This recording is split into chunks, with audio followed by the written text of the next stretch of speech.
ಯಾವತ್ತೂ ಅಷ್ಟೇ ನಿಮ್ಮನೆ ಕಷ್ಟಗಳನ್ನ ಬೇರೆಯವ್ರ ಹತ್ರ ಹೇಳ್ಕೊಂಬಿಡಿ. ಎಷ್ಟು ನೀವು ಅದನ್ನ ಕಷ್ಟ ಅಂತ ಹೇಳ್ಕೊಳ್ತೀರಾ ಆ ಕಷ್ಟಗಳು ಜಾಸ್ತಿ ಆಗುತ್ತೆ. ನೋಡಿ, ನೀವೇನು ನುಡಿತೀರಾ ಅದೇ ನಿಮಗೆ ವಾಪಸ್ ಬರುತ್ತೆ ಅಂದಾಗ ನಾಲ್ಕು ಖುಷಿ ಹಂಚ್ಕೊಳ್ಳಿ. ನೋಡಿ, ಎಲ್ಲೆಲ್ಲೋ ಹುಡುಕ್ತಾ ಇರ್ತೀವಿ ನಾವು, ಹ್ಯಾಪಿನೆಸ್ ಎಲ್ಲೂ ಇಲ್ಲ, ನಮ್ಮಲ್ಲೇ ಇದೆ. ನಾವೇ ಅದನ್ನು ಸ್ಪ್ರೆಡ್ ಮಾಡಬೇಕು, ನಾವೇ ಅದನ್ನು ಹಂಚ್ಕೊಬೇಕು, ನಾವೇ ಅದನ್ನು ಫೀಲ್ ಮಾಡ್ಕೊಬೇಕು.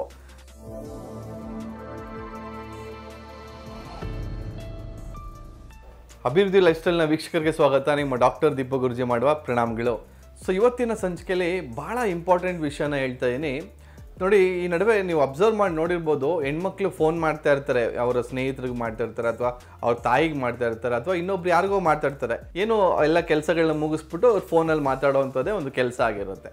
ತುಂಬ ಜನ ನೀವು ಅಬ್ಸರ್ವ್ ಮಾಡಿ ನೋಡಿ, ಯಾವತ್ತೂ ಅಷ್ಟೇ ನಿಮ್ಮನೆ ಕಷ್ಟಗಳನ್ನ ಬೇರೆಯವ್ರ ಹತ್ರ ಹೇಳ್ಕೊಂಬಿಡಿ.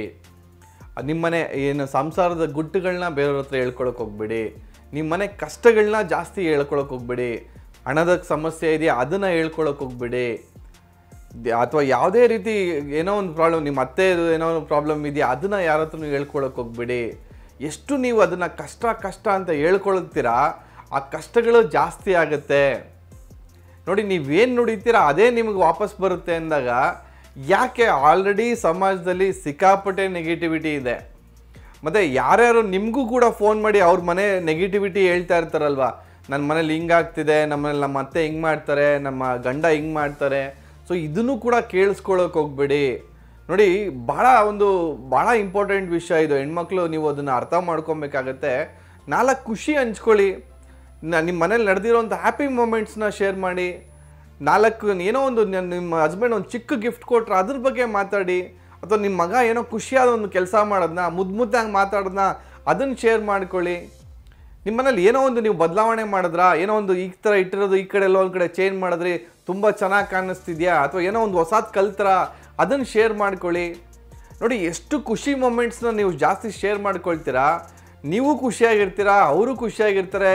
ನೀವು ಶುಡ್ ಆಲ್ವೇಸ್ ಸ್ಪ್ರೆಡ್ ಹ್ಯಾಪಿನೆಸ್. ಅಂದರೆ ನಾನೇನು ಹೇಳ್ತೀನಿ, ಖುಷಿನ ಹಂಚ್ಬೇಕು ಹೊರತು ಆಲ್ರೆಡಿ ನೆಗೆಟಿವಿಟಿ ಇದೆ ಅದ್ರ ಜೊತೆಲಿ ಇನ್ನೊಂದಷ್ಟು ನೆಗೆಟಿವಿಟಿ ಹಂಚೋದು, ಗಾಸಿಪಿಂಗ್ ಮಾಡೋದು, ಇನ್ನೊಬ್ಬರ ಬಗ್ಗೆ ಆಡ್ಕೊಳ್ಳೋವಂಥದ್ದು, ಇವೆಲ್ಲ ಮಾಡೋದ್ರಿಂದ ಏನಾಗುತ್ತೆ ಗೊತ್ತಾ? ಅದೇನೋ ಆಗುತ್ತೆ ಅಂದರೆ, ನೀವೇನೋ ಹೇಳ್ತಾ ಇರ್ತೀರಾ, ಅವ್ರವ್ರ ಮನೆ ಕಷ್ಟ ಹೇಳ್ತದೆ, ಕಷ್ಟ ನೋಡಿ ಅದೇ ಡಬಲ್ ಆಗ್ತಾ ಹೋಗುತ್ತೆ. ಯಾವಾಗ ನಾವು ಆ ಲೋ ಫ್ರೀಕ್ವೆನ್ಸಿಯಲ್ಲಿ ವೈಬ್ರೇಟ್ ಆಗೋಕ್ಕೆ ಶುರುವಾಗ್ತೀವಿ, ಅದನ್ನೇ ನಾವು ಅಟ್ರ್ಯಾಕ್ಟ್ ಮಾಡ್ತೀವಿ.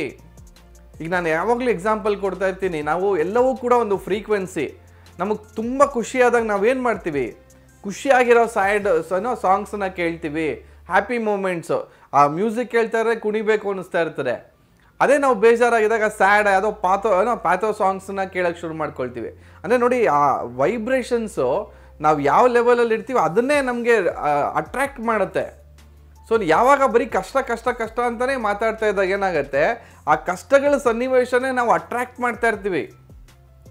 ಸೊ ನಾವು ಯಾವಾಗ ಖುಷಿ ವಿಚಾರಗಳನ್ನ ಜಾಸ್ತಿ ಹಂಚ್ಕೊಳ್ಳೋಕೆ ಶುರು ಮಾಡ್ತೀವಿ, ಜಾಸ್ತಿ ಖುಷಿ ವಿಚಾರನ ಮಾತಾಡಿ ನಾವು ನಗ್ತಾ ಇರ್ತೀವಿ, ಇನ್ನೊಬ್ಬರಿಗೂ ನಗಿಸ್ತಾ ಇರ್ತೀವಿ, ನಿಮ್ಮ ಜೀವನ ಕೂಡ ಭಾಳ ಸುಲಭವಾಗಿ ನೀವು ನೋಡಿ, ಎಲ್ಲೆಲ್ಲೋ ಹುಡುಕ್ತಾ ಇರ್ತೀವಿ ನಾವು, ಹ್ಯಾಪಿನೆಸ್ ಎಲ್ಲೂ ಇಲ್ಲ, ನಮ್ಮಲ್ಲೇ ಇದೆ.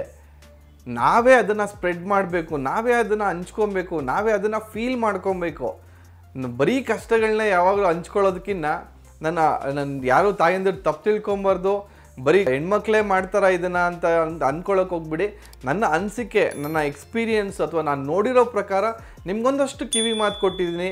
ಅದನ್ನು ಮಾಡ್ಕೊಳ್ಳೋದು, ಬಿಡೋದು, ಖುಷಿಯಾಗಿರೋದು ನಿಮಗೆ ಸೇರಿರೋದು. ಯಾಕಂದರೆ ನಿಮ್ಮ ಜೀವನ ಅಂತ ಹೇಳೋಕ್ಕೆ ಇಷ್ಟಪಡ್ತೀನಿ.